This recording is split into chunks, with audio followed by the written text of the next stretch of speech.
Good morning, everybody. If you are on the East Coast, West Coast, or around the world, this is Football Talk. And of course, it is Friday morning, Blue Friday for my Seahawk fans. This is Hawk Talk.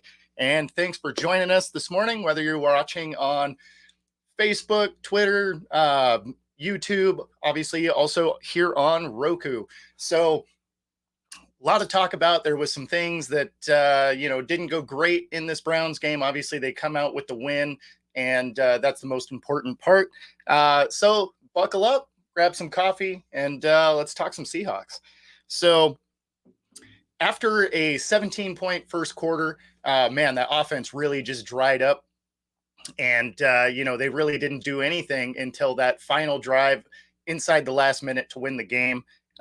So obviously that does answer some of the questions on whether or not Geno can be that clutch guy to drive into late game, drive down the field for a win. He hasn't been asked to do it a ton, but he has risen to the challenge when it's happened. And they did it against a Browns defense that, let's be honest, is one of the better defenses in the league, similar to the Jets, where the offense just can't seem to get it going. That being said, there were some definite concerns throughout this game, mostly because some of them were bad decisions. Some of them were, just the Browns are a good defense. So the biggest thing is Geno had another multi-pick game. Obviously, you want to see that get cleaned up. That's 5 picks in the last 3 games. Definitely not what you want to see out of your starting quarterback. Now, one of them was legitimately just a bad decision, and it was an easy pick. Fair enough. The other one was an incredibly athletic play by Maurice Hurst, where he gets up, he swats the ball. So, the ball admittedly was a little lower than it probably should have been. But that D lineman smacks the ball and then is able to track it and bring it in. You can't really be too mad at that. That is an incredible play by that defensive player. So I don't feel too bad about that pick. The other one, 100% was a bad decision. He's got to do better in that scenario. It was also a true split back effort this time around. So they haven't used Charbonnet a ton coming into this game, right? So it's been Kenneth Walker show the whole time, and then they sprinkle in Charbonnet for 4 or 5 carries, and then they give DJ Dallas a carry here and there, and some of that is makes sense. This time around, Mitch. This time around, it was a little bit different. Less carries than you would have thought, but so Walker gets 8 touches for 66 yards, and Charbonnet gets 5 for 53, right? So between the two, they make up over 100 yards rushing. But the biggest thing is they are really starting to use Charbonnet and Walker as a tandem type of setup. And because they are different style backs, I do like that approach. I don't know if they love that so much, because that is a good way to not end up, getting into the Pro Bowl. Also doesn't give you great stats if you're trying to be the lead back. But when it comes for game planning, it's not a bad way to go, because you have to try and scheme for both style backs. And, because they run a little bit differently, your defense has to be mindful of who's on the field. So, I do like that approach a little bit, especially with the injuries that are still present on this offensive line. I don't know that the Seattle team is going to end up with a healthy offensive line this year. They just can't seem to get the guys back. So we'll see. We'll see how it shakes out. But with that offensive line still being beat up the way it is, I feel like you're still going to see a lot of creative offensive play calls. Again, during the game against the Browns here, they ran a couple of those setups where they had 2 tight ends in the backfield with lined up right next to Geno. So there's things that they're doing to overcome the injuries on the offensive line. I don't know how well they're going to work against great teams. And honestly, we're going to get to find out because you have the Ravens this week. I believe you have Washington after that. But then you start getting into the gauntlet of you have the Niners, you know, twice in 3 weeks. You have the Eagles, you have the Cowboys. Like you're coming up against the meat of this the meat of this schedule, and we'll be able to find out if this defense is what the stats say they are.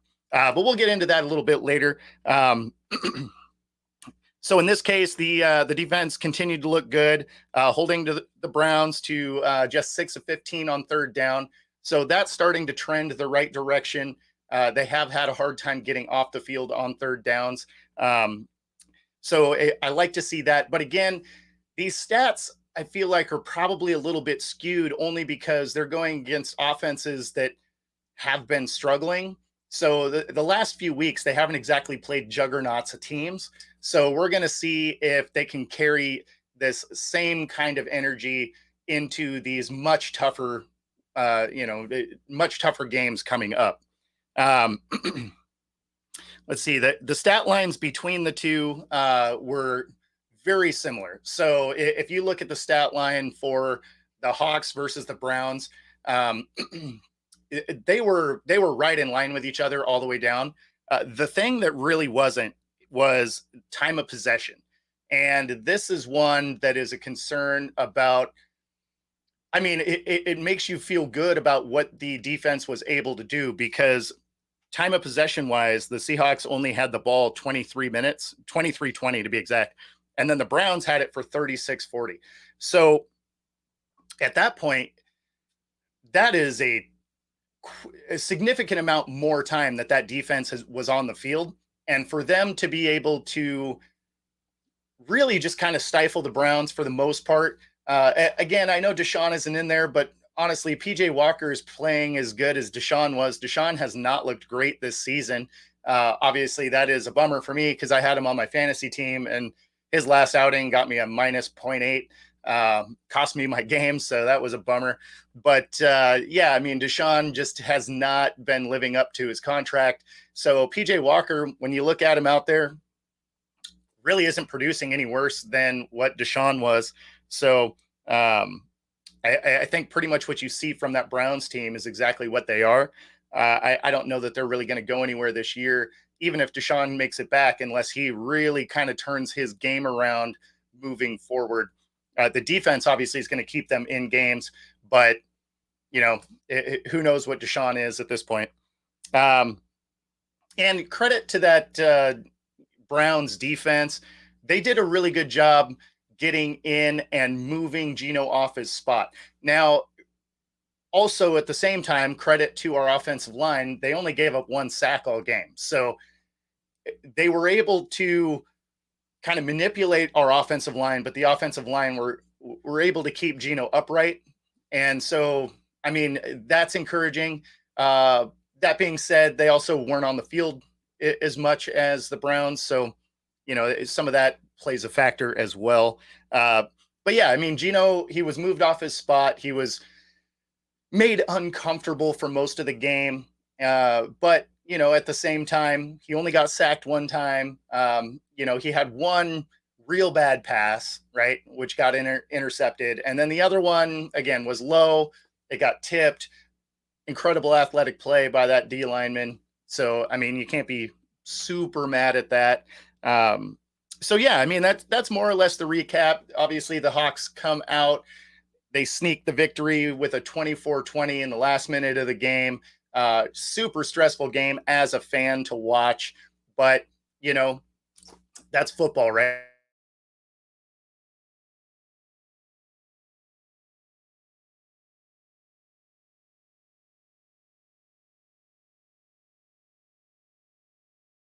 It's why you play all 60 minutes of it. And, all right, there we go. Signal dropped out there for a second. Sorry about that. But yeah, so we move into our question and answer section of the show. Again, recap. There wasn't a ton to recap on that Browns game just because, it was a defensive battle. I think they have another one of those coming up though. All right, so here we go. Did they miss the chance to bring in Fluker? No, I mean, not that I know of. I haven't seen that he's been signed anywhere, and he's not currently on a team, so the trade deadline doesn't matter. You can bring in a free agent anytime during the season. So if they want to go get Fluker, they definitely can. I wouldn't mind seeing them bring it in. Kind of like I said last week, they need help in that tackle position. There's so much injury on this offensive line. Even the guys that are playing are banged up. So, it's tough to not want to at least entertain a talent level of Fluker. Now, obviously, Fluker throughout his career, he's had a little bit of issue with weight management. But realistically, I think he has kind of moved past that. He has been in and around different gyms to help him stay in shape, fast. So I don't foresee any of that being the issue. It could be a salary cap problem, if they reached out to his agent and he just wanted too much to come play. Seattle is somewhat limited in the cap range. So, that'll play a factor as well. But, at the end of the day, if they could go get him, I'd like the acquisition simply because, man, they're having a hard time keeping guys healthy on that front. So, but as far as missing the chance, no, because he's not currently with a team, so they don't have to worry about trading. So the trade deadline won't matter. All right. In the off season, will I cover basketball? So man, I don't know. So I have this love-hate relationship with basketball, specifically the NBA, and mostly because I'm here in the Pacific Northwest, right? And if you didn't know, the Oklahoma City Thunder was the Seattle Supersonics. So the NBA kind of let our team get snatched out of the Pacific Northwest. And I admittedly have watched far less basketball since that happened. There's a little bit of bitterness there. So will I cover it? I probably won't cover it on my show. If I'm visiting if I'm on as a guest, absolutely. If the topic goes there, we'll talk about it. But this is Football Talk with Bo, so we're probably mostly going to talk about football. And the way that the NFL works today is they've stretched things out so much that you either have, a free agency period and then the draft. And there's so many things. The NFL is basically a year-round event. So will I have an NBA show? No. I don't foresee myself having an NBA show. I just don't watch enough of it to be able to talk intelligently about it for the most part. So probably not. But if I get asked to be on a show and we talk about basketball, I can talk about basketball. All right. So this one came off of Twitter here. For this stretch of really tough games, what is the key to taking as few L's as possible and staying ahead of the Niners? Okay, so there's a few pieces to this to this question. One of them we're going to find out this weekend because, like I said in the opening, we haven't really seen this defense play top flight teams, right? Like they played the Bengals, but it was when the Bengals were just starting to turn around. It wasn't where they are today, right? And they played the Lions, but they play tough with the Lions anyway. And it was also the first game of the season, so neither team was really buttoned up. Not to say that they weren't good wins, not saying that at all. But what it tells me is we don't quite know what our defense is, because otherwise the defense was able to kind of get in on, Daniel Jones and, kind of bad offensive lines. So moving forward, because there are teams like this weekend against the Ravens, which their offense is great. They have a very good defense. And so, we're going to get to see how we stack up against that. And then we have a game. I think the next game is Washington. I don't remember exactly offhand. But then we move into that, really tough portion of the schedule when you have the Niners the Cowboys, the Niners again, then the Eagles. Like that is going to be a very tough section to make it through. So do they make it through unscathed? Absolutely not. There's easily at least one loss in there. I mean, just because if nothing else, they probably split against the Niners. So there's probably in that stretch, I would imagine there's probably 2 losses. I'm hoping it's only 2 losses. And then when it comes to the Niners, you know, it depends on if they have guys healthy coming back, because if they don't, we've seen that they aren't amazing when they have some of their key components hurt. And that'll be the biggest question is, are those guys still hurt coming out of their bye week, or do they, you know, or are they still going to struggle because they got guys that are still on the bench? So that part is yet to be seen on whether or not we can keep pace. But we will see. Obviously, they have to take care of business this weekend. So, you know, you can't look too far ahead into those other games just because this weekend is going to be one of the tougher teams in the league to play. Now, some of the keys to it is because all of those teams have good defenses, Geno Smith has to be a little bit better, right? You got to be able to protect the football. You got to be able to hit, you know, those teams will be able to square up solidly with a guy like DK. So you're going to have to really lean in to using your tight ends, using your outlet passing to a JSN or a Bobo. You know, you might even run a split back formation with Charbonnet and Walker in the backfield to help open up some rushing lanes. So, I mean, there's a lot they kind of have to adjust to play some of these better defenses, especially again with the offensive line issues. You're going to need some of those 2 and 3 tight end sets and multiple running back sets to be able to overcome some of those issues up front. And those are all things that they're going to have to utilize in order to win these games against some of these top flight teams. That being said, these are going to be exciting games to watch.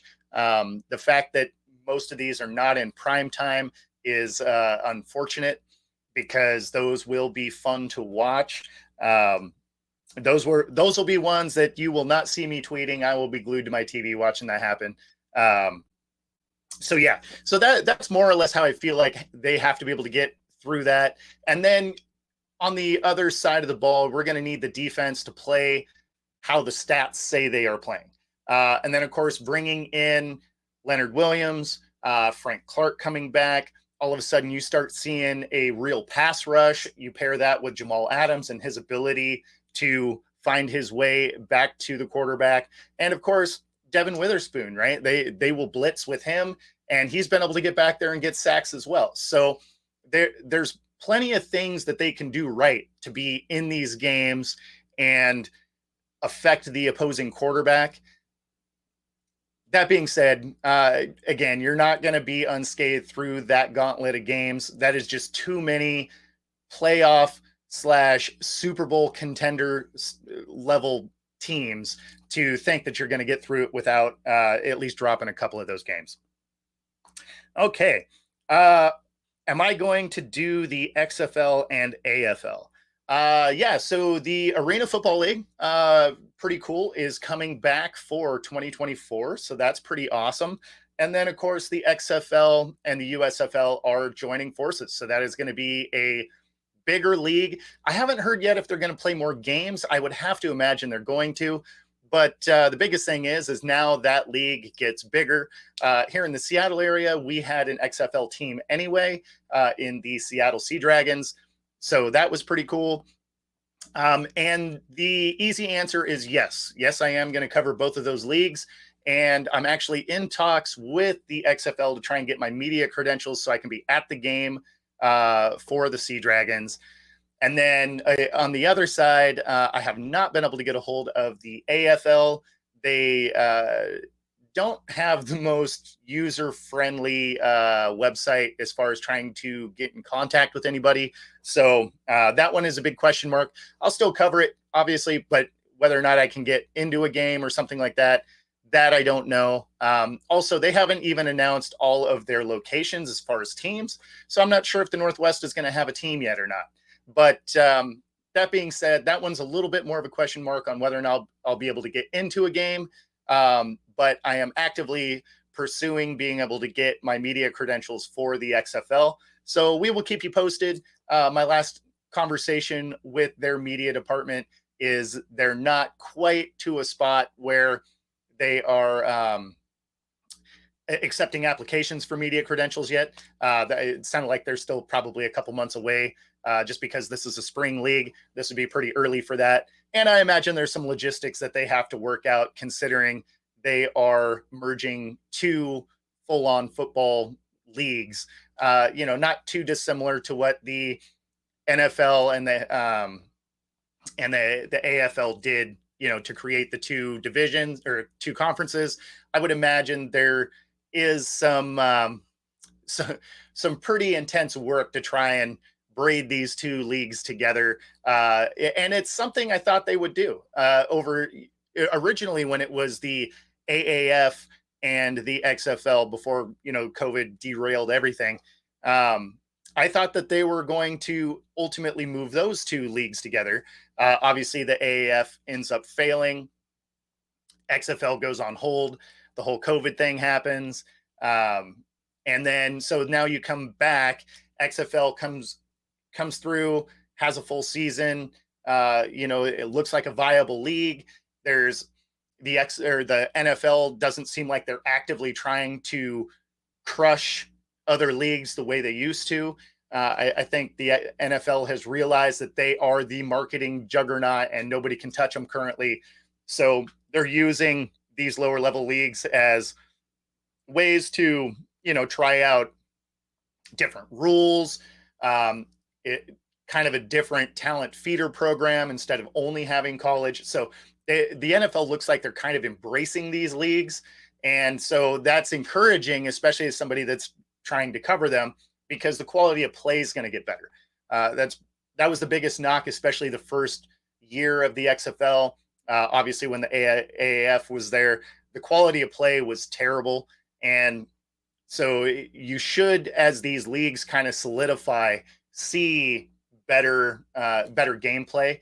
And that is better for the NFL, because if they play well, then they can steal talent from those teams. Because even though it's going to get better, their contracts are going to get better, stuff like that, they're still not going to compete with the money that the NFL can give them. So that was a really long way to say, yes, I am going to cover the XFL and AFL. Might even do a little bit of the CFL.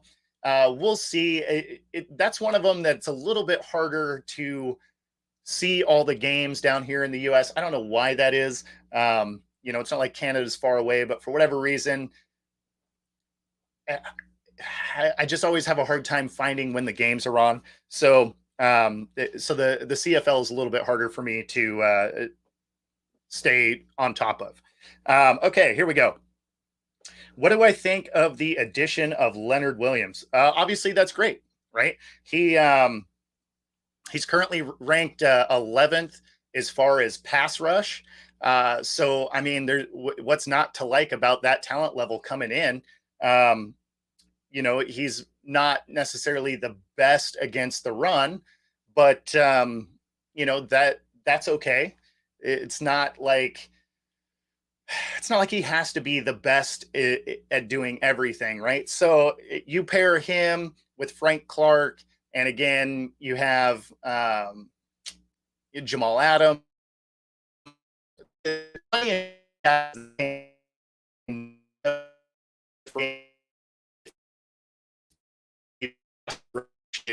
So bringing him in is great. He has a pass rush grade of 77.2, and so I mean, if you're one of the 11th best defensive linemen against the pass, I mean, that's great, right? Like, you can't go wrong there. Did they give up too much to go get him? So they gave up a second round next year and a fifth in 25. So that doesn't seem too crazy for a, borderline top 10 defensive line talent. Um, because are you going to get that level of play out of a second rounder next year? Tough to say. Um, and a fifth rounder is always just throwing a dart at the wall blindfolded. Like you could hit, you could miss. Really tough to say what you're going to get out of the fifth round. So the second round pick there is the one that's in question. It could be something, could be somebody that doesn't work out. So this, you at least know what you're getting. And then, of course, you got to keep in mind that the Giants are basically paying his contract for this year. So he's not a cap hit moving into this season or anything. Now, obviously, they got to re-sign him after that. And, we'll see how all that plays out. But if you watch the press conference, he looked genuinely happy about being here in Seattle. And they kind of did a fun way for him to introduce himself. Again, if you didn't see the press conference, it was pretty neat. Instead of having him, go around the room and meet everybody and all of that, it's Seattle, right? So it's all about competition. So they had him playing basketball against everybody. And so that's a fun way to get to know your teammates. And, it just highlights again that the Seahawks are all about competition. So even when you are introducing yourself, it is a competition here in Seattle. So I like to see that. It gives a fun way to meet the guys. Also, just kind of as you enter the building, sets a precedent, right? Like you're competing just to get your name out to your teammates. So I like the feel of that. It's pretty cool. Yeah, so I don't think a second rounder was too crazy for him. Again, a fifth rounder, you never know what you're going to have there.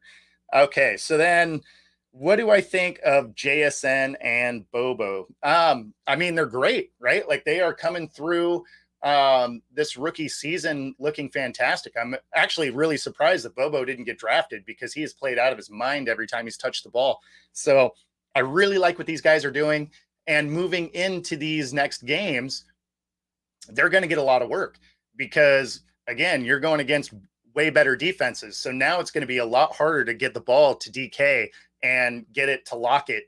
So you're going to be leaning on, guys like JSN and Bobo and our tight ends, right? Like Noah Fant's probably going to have some of his better games simply because our main guys are going to have a lot harder time getting open based on the quality of the defenses they're going to be going up against here over the next 6 weeks. So I look for both of those guys to really start to turn it on.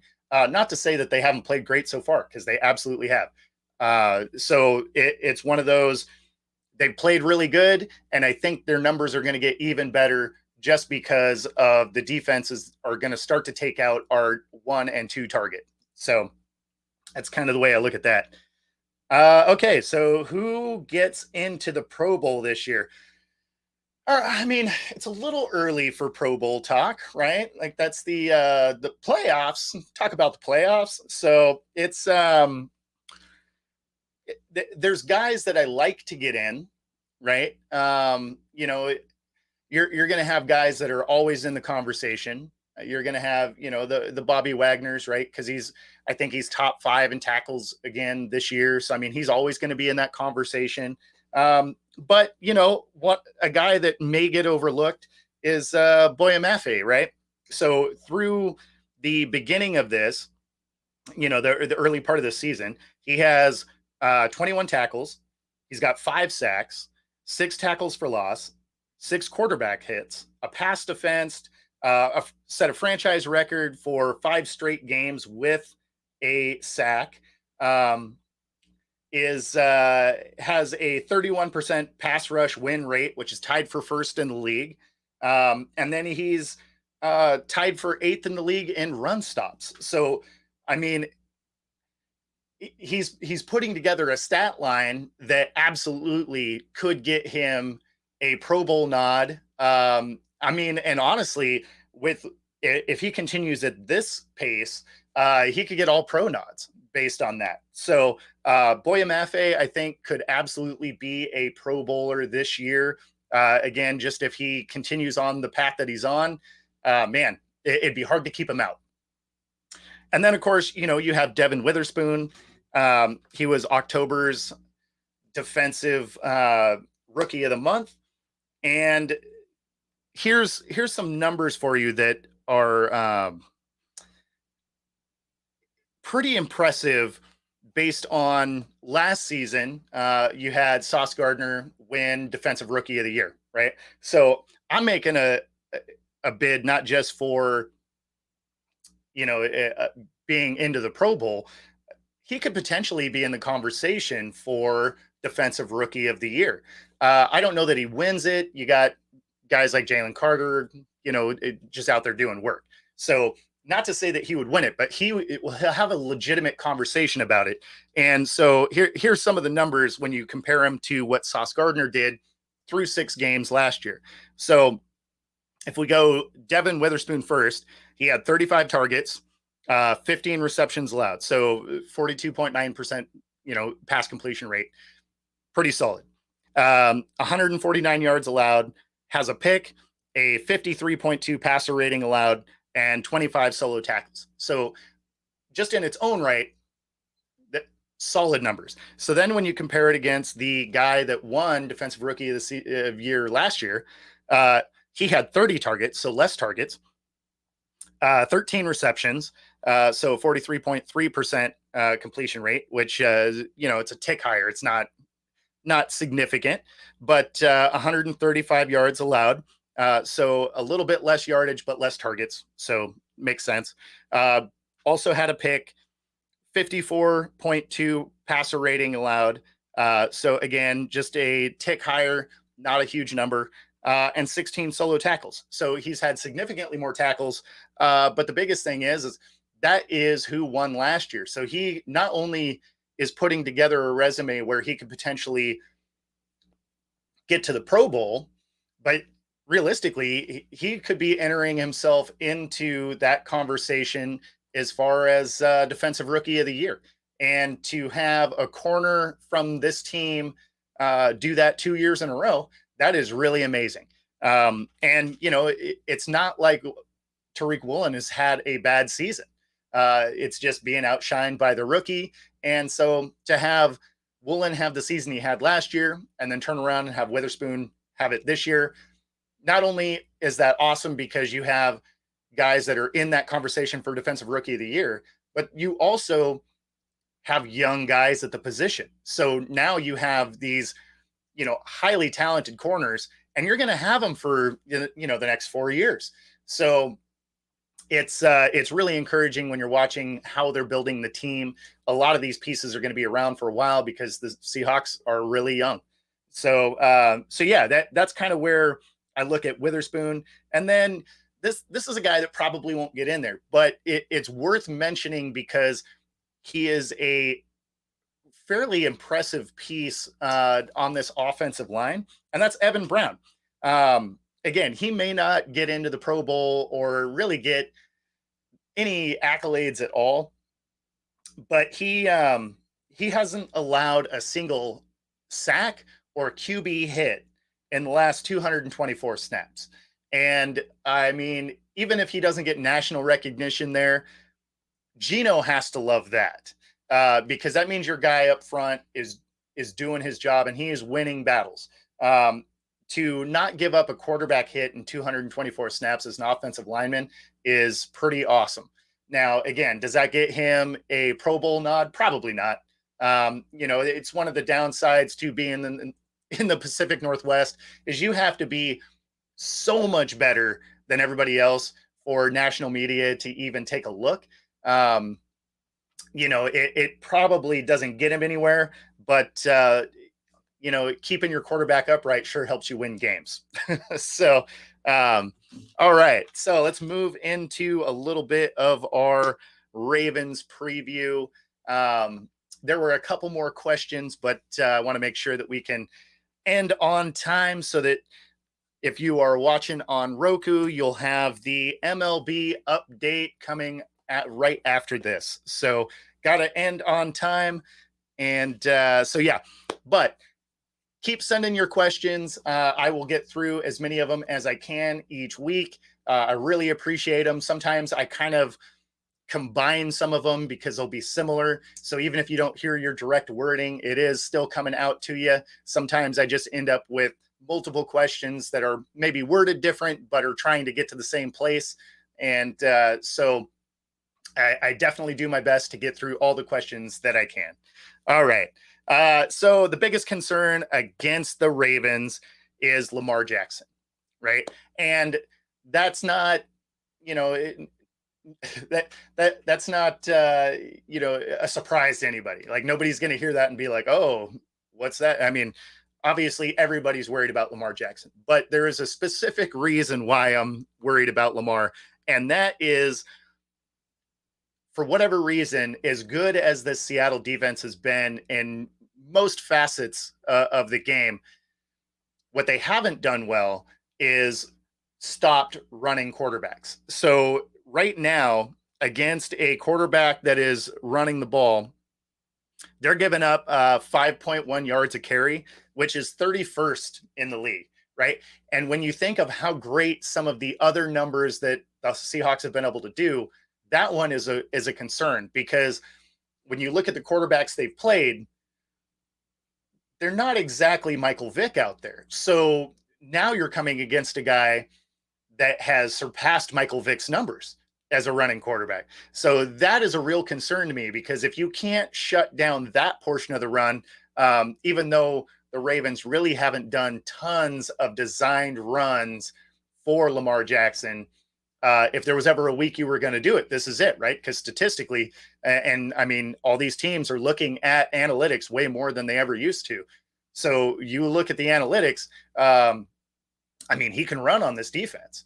So that is going to be one of the things I look for the most. Obviously, we end up with two defensive linemen that changes the complexion of the front of this defense. So, both those guys are supposed to be able to play this week from what I was reading. And I haven't officially seen them on, guaranteed to be in. But everything I was reading, it sounds like Williams and Clark will both be in. So that should, in theory, help just because that adds some athleticism to the front. But yeah, that's probably my biggest concern coming in.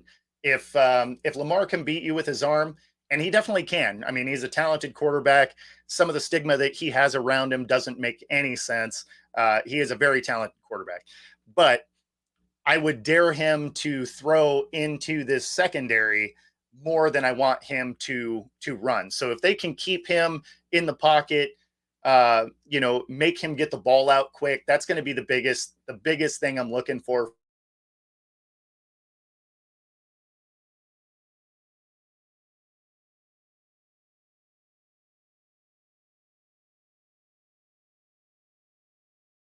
from around. If you look at, man, having some signal issues this morning.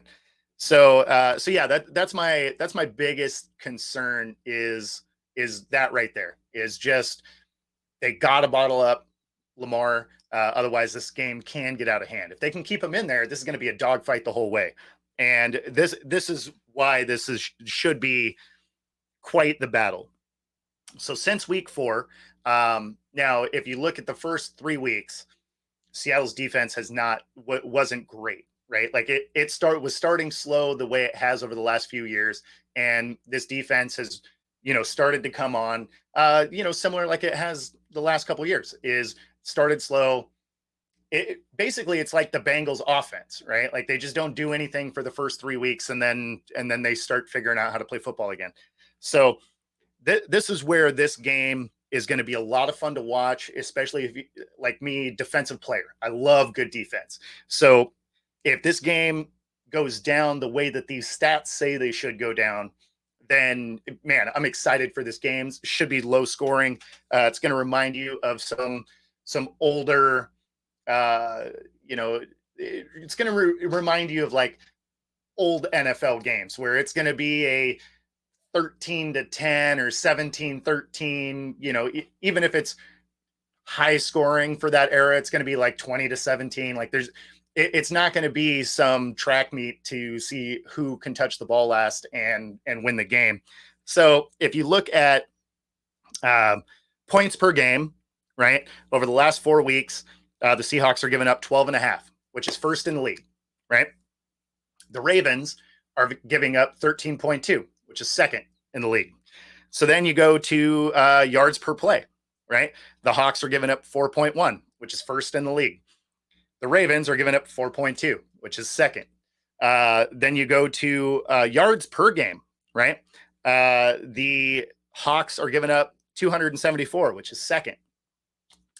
The Ravens are giving up 267, which is first, right? So, I mean, already this is the number one, number two defenses going at it over the last, 4 weeks. So then you look at sacks per game. The Seahawks are getting 5.3 sacks a game, which is first in the league. And then you go to the Ravens and they're getting 4 per game, which is tied for second. So you're looking at some highly measured, important stats as far as defenses are concerned: yards, points, sacks, right? And these two teams are first and second in all of those categories. So this is going to be some Seattle versus the Ravens kind of 90s football feel to it. Like, this is going to be a battle. And as a defensive fan and as a, older football fan, man, I'm here for it. Like, I love seeing that kind of defense. It'll remind me a little bit of the Ray Lewis type defense there.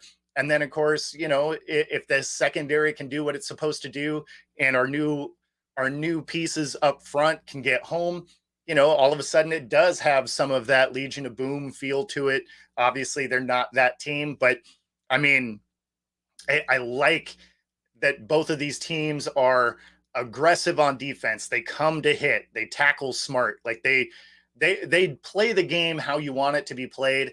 And I just love that some of these teams in the NFL haven't just absolutely just thrown in the towel on defense and we're just going to try and score as many points as we possibly can. I never wanted the NFL to become arena football where, guys are scoring 50 points a game. It's kind of, this is the basketball comparison for me, right? Is, when I was watching and the Sonics still existed, your average game was, 80, 90 points, right? And then sometimes you had that 100-point outlier. And are the guys better shooters today? I mean, yeah, probably. Are the rules different that help them shoot better? Of course. So similar to the NFL, are the rules different so that it's easier to, put up points? Of course. But, in the basketball comparison, it used to be the All-Star game that was 120 points, right? Because nobody played real defense and it was kind of a pretend game. So those are the things you wanted to see out of the Pro Bowl for, the NFL, which is now a flag football game. So I don't even know if anybody's watching that. But the biggest thing is I like some of those lower scoring games because I like to see the defense. I like to see the strategy of it. There's elements to the game that are lost because the rules are so against actually just hitting somebody. I mean, if you watched Thursday Night Football last night, there was a roughing the passer call. He was still releasing the ball as he got tackled, and somehow it was roughing the passer. They didn't land on him. They were already wrapping him up, and somehow it was roughing the passer on the Titans. And it's just, you got to let these guys play football. I mean, hitting is part of the game, right? It's why you wear helmets and pads and you have a chin strap. Like, it's you lace them up. You think you're going to get hit. Like, when I played, I wanted to be on every special teams possible because it didn't matter how many games I was in. When I stepped on the field, I needed that first pop to be ready for the game. Right. Up until then, you had kind of nervous energy. You were like, okay, here we go. And then you'd run down the field and, if I was on kickoff, like I like being a gunner because you're just down there to go blow someone up. Like you're not even necessarily trying to make the tackle because you're probably going to get picked up by, somebody that was blocking. But, your main thing is get in there, make contact. And then mentally, that's how I got ready for the game. As soon as I got that first like real pop, which on a kickoff or a kick return, that is 100% the best way to do it because you are going full speed. So that's about as big a pop as you're going to get all day. And, those are, I don't know, like I miss that element of the game. And it's something that I've talked about before as far as why there's so many missed tackles and stuff like that is because they don't get to practice that way anymore, right? Preseason, they're not really allowed to hit. OTAs, they're not really allowed to hit. Starters don't even play in the preseason anymore. So now a lot of these guys, their first real hits are week 1 of the regular season. It's just like, man, I don't know. There's things that have changed in the game. I get they're for safety, but it definitely changes the feel of the game. So I don't know. Sorry, went a little bit of a tangent there, but but yeah, this should be a defensive battle, and I am looking forward to it. Just because, again, I was a defensive player, and I like that element of the game. And so, with the way the Seahawks are and the Ravens are, they really embrace that defensive side of the ball, and it always makes me happy to watch. All right. So it's also why I'm looking at the under. So if you're betting with us on BetUS, again, there is a link, and we do have a promo code. The promo code is just football talk. So if you go to BetUS Sportsbook and you use promo code football talk, you get 125% of your first bet, which is up to $2,500 and up to 30 risk-free bets. So if you go on to the BetUS website and or BetUS, promo code Football Talk, and you can get those things. So if you are on there, the line as of this morning, anyway, the lines do change from time to time, but the line was, or the over-under was 44, and I am absolutely taking the under. This one seems like it's going to be like I said before, a 20-17 or like a 17-16 kind of game. The spread was kind of crazy as well.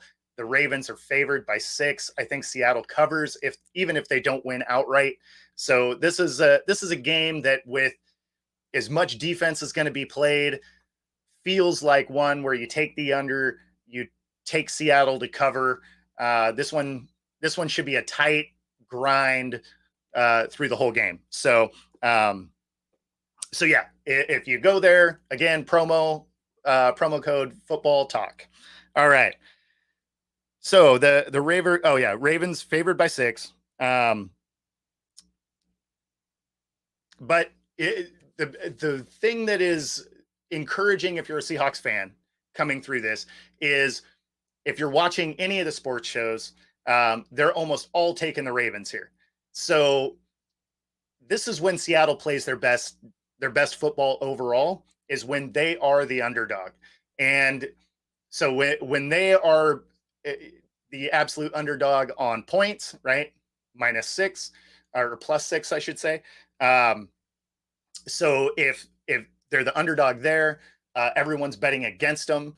This is when this team historically gets up for this game. Now, the series against the Ravens, they're 3-3, right? They've both won 2 at home, and they've both won 1 on the road. So, I mean, it's not teams that have played each other a ton. But yeah, it's going to be a fun watch. I'm excited for it.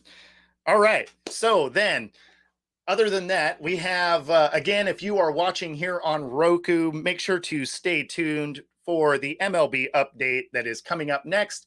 And of course, if you are here in the Pacific Northwest, November 12th, a buddy of mine that is an old teammate is the coach for Meadowdale Middle School right here in Linwood, Washington.